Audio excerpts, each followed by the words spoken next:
Welcome back जी। एक तो फिर मैं आपको शामिल करता हूँ इस प्लेटफॉर्म पर। पीएसएल के अपडेट्स लेके आपके सामने यहाँ पर पेश हुए हैं। कुछ अपडेट्स देंगे, कुछ जो हमने पिछली खबरें दी थी उनके हवाले से कुछ मजीद आपके सामने क्लैरिफिकेशन रखेंगे। कुछ कंफ्यूजन चल रही है तो उसके हवाले से कुछ हमें क्लैरिटी मिली है तो वो हम यहाँ आपको बताएंगे। और ये ऑन गोइंग प्रोसेस है, ये चीजें चल रही हैं, तो इसमें आप ये नहीं कह सकते किसी की कोई खबर सही है या किसी की कोई खबर गलत है। लेकिन ये होता है कि आप इसको इस हवाले से ले सकते हैं कि कुछ स्पेकुलेशंस तो बिल्कुल ही मतलब आपकी समझ से बाहर आती हैं। जिस तरीके से अभी तक कैटेगरीज अनाउंस नहीं हुई और उसके हवाले से र्यूमर्स चल रहे हैं, तो हो सकता है कि वो कैटेगरीज बिल्कुल ठीक हों, लेकिन एट द मोमेंट आप उनको कंफर्म नहीं कर सकते, क्योंकि कुछ फ्रेंचाइजीज ने कुछ कैटेगरीज के हवाले से पीसीबी से अपील की हुई है। क्योंकि आप जानते हैं कि इससे पहले हमने आपको बताया था कि जो प्लेयर्स की कैटेगरी है वो पीसीबी डिसाइड करेगा, उसमें पीएसएल मैनेजमेंट की या जो फ्रेंचाइजीज है उनकी से नहीं होगी।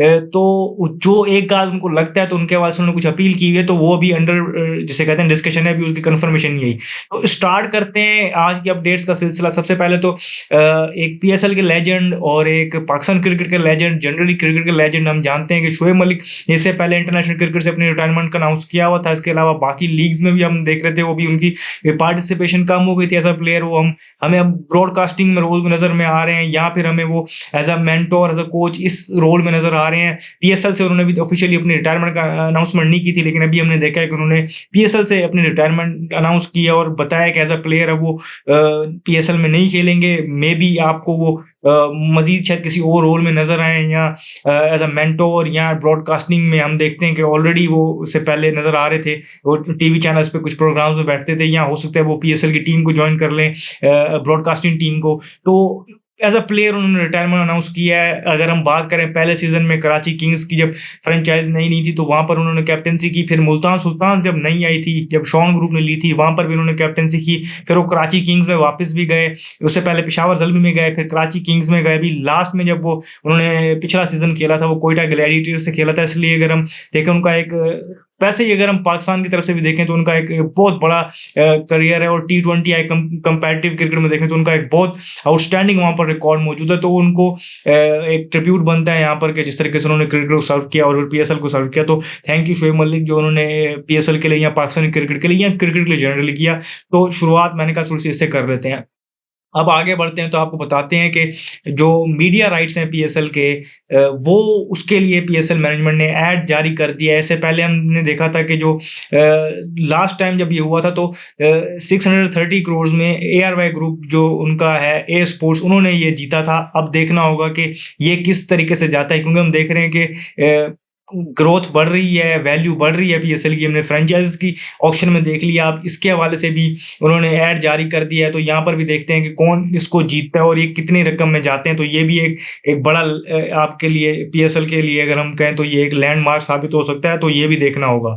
फिर अगर आगे बढ़ के हम आपको बताएं कि अभी तक ऑक्शन की डेट किसी को कंफर्म नहीं है। इससे पहले मुल्तान सुल्तान का ऑक्शन होना है, फिर प्लेयर ऑक्शन होना है। तो प्लेयर ऑक्शन की डेट अभी किसी को कंफर्म नहीं है, लेकिन इससे पहले हमने देखा था कि कुछ खबरें चल रही थी कि टेंटेटिव डेट ये है कि 11 से लेकर 14 फरवरी के दरमियान ये कहीं होगा। और अब हमने देखा है कि एक रिपोर्ट आई है, अगर हम बात करें प्रो स्पोर्ट्स ने एक स्टोरी की है और उन्होंने उनके हाथ एक जिसे कहते हैं कोर्ट डॉक्यूमेंट लगा है, जिसमें कुछ और एक कंट्रोवर्सी भी है किसी एक फ्रेंचाइजी के साथ। अभी हम उसको डिस्कस नहीं कर रहे, लेकिन उस और ये क्रेडिट है प्रो स्पोर्ट्स का, ये उनकी खबर है, वहां से मैं बता रहा हूँ आपको कि वहां पर उस डॉक्यूमेंट में उन्होंने ये चीजें बताई है कि वहां पर जो पीएसएल की डेट बताई गई है, पीएसएल प्लेयर ऑक्शन की, वो 14 फरवरी बताई गई है। तो ये एक चीज मैंने कहा आपको बताता चलो, लेकिन अभी तक ये कंफर्म नहीं है, किसी को पता नहीं है। हो सकता है ये 14 फरवरी हो सकता है ये 12 हो 11 हो, तो किसी को कंफर्म नहीं है। लेकिन एक सोर्स जो मैंने बताया आपको कि प्रो स्पोर्ट्स है, उनके पास एक डॉक्यूमेंट हाथ लगा है, कोर्ट डॉक्यूमेंट, वहां से वहां पर ये चीज उन्होंने देखी है। तो वहां पर 14 फरवरी डेट बताई गई है पीएसएल प्लेयर ऑक्शन की। आगे बढ़ते हैं, मजीद डिस्कस करते हैं। एक और जिसे कहते हैं चीज चल रही है, वो ये है कि जो प्लेयर्स का अगर हम बात करें, डायरेक्ट साइनिंग का बजट है, वो जो सैलरी कैप है 1.6 मिलियन डॉलर की।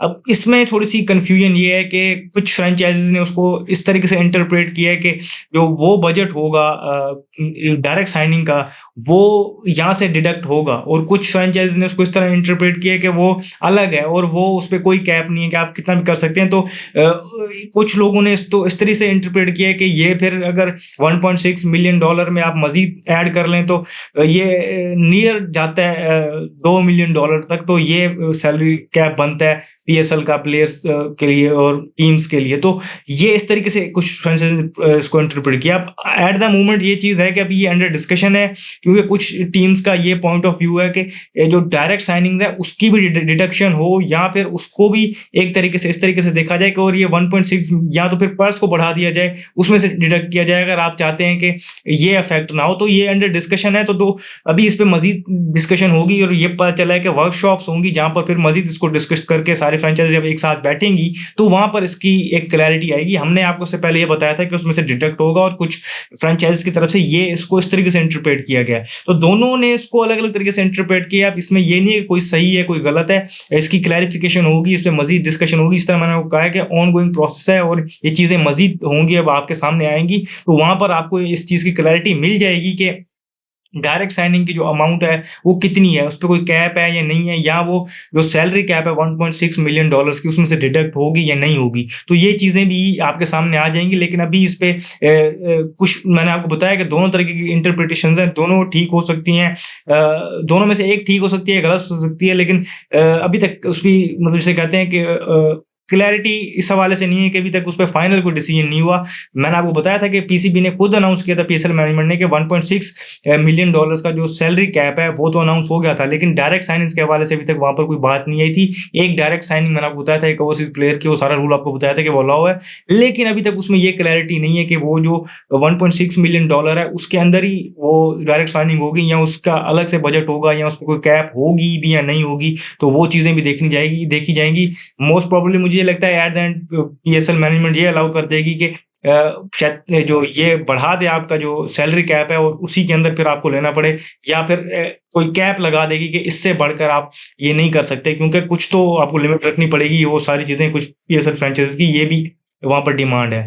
तो ये कुछ अपडेट्स थी। इसके अलावा जो पीएसएल की 8th टीम थी जो सियालकोट के नाम से मंसूब हुई थी, उसके हवाले से ये अपडेट है कि उन्होंने अपना नाम रिवील किया और उन्होंने सियालकोट स्टैलियंस का नाम चूज किया। Sialkot Stallions with the Z, not with the S, क्योंकि Sialkot Stallions with the S अगर हम बात करें तो जिसे कहते हैं कि रिकॉर्ड बुक्स में और एक लेगेसी है उसकी, तो वो एक डिफरेंस देने के लिए उन्होंने स्टैलियंस विद जेड चूज किया और उन्होंने अपना अनाउंस किया है। कुछ लोगों ने ये गलतफहमी पाल ली थी कि जो उन्होंने एक लोगो भी दिखाया था वही उनको लोगो मान लिया था, लेकिन क्लैरिफिकेशन आ गई कि वो लोगो नहीं है, लोगो पे काम हो रहा है, लोगो बाद में आएगा। इसके अलावा जो नंबर 7 टीम थी जो हैदराबाद के नाम से मंसूब थी, उसके बारे में स्पेकुलेशंस दिया, उसका भी ऑफिशियली कोई अनाउंस नहीं हुआ, लेकिन पता ये चल रहा है सोच से कि शायद उनका नाम रखा जाएगा किंग्समैन हैदराबाद, क्योंकि किंग्समैन ग्रुप की वो है, तो शायद इस तरीके से उसको रखा जाए। लेकिन उसकी भी तक ऑफिशियल कंफर्मेशन नहीं है कि सियालकोट वाले क्या आगे, तो हमने बता दिया कि उन्होंने Sialkot Stallions with the Z जिसे क्या उन्होंने ये चूज किया है, एक नाम जिसको फैंस ज्यादा